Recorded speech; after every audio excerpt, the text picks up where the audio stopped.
Hi, welcome. I'm Jason Chilson with Kafka Granite. We're here on another parade of homes for this year's Wausau Area Builders Association. I'm here with Amy from Denyon Homes. Amy, nice to meet you. Nice to meet you. So we're in Jackson Woods, correct? We are in Jackson Woods in Mosany. We're standing in our model, which is called a Pecan. Okay.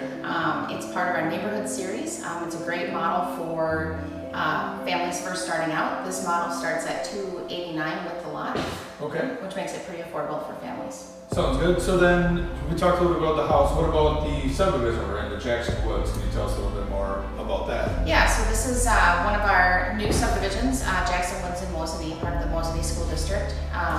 It's kind of tucked back and hidden, which is kind of nice. Yeah, it is a nice area. Yeah. I like it. Cool. Any other features of this specific house that you kind of want to discuss? Yeah, so this house for a parade home is just about finished, which is nice to see. And we are finishing the complete house for the parade of homes. So it's actually sold already, but it will be our model until September. So we look forward to everybody coming out to see it. But it will have 3 bedrooms, 3 bathrooms, fireplace downstairs with a finished family room down there as well, and the bedrooms finished as well. So. Excellent. So this one's sold. What about future houses in this subdivision? So we have other houses that will be for sale in this subdivision. So we encourage everybody to come out and check it out. Okay, awesome. Well, thank you very much. Thank you.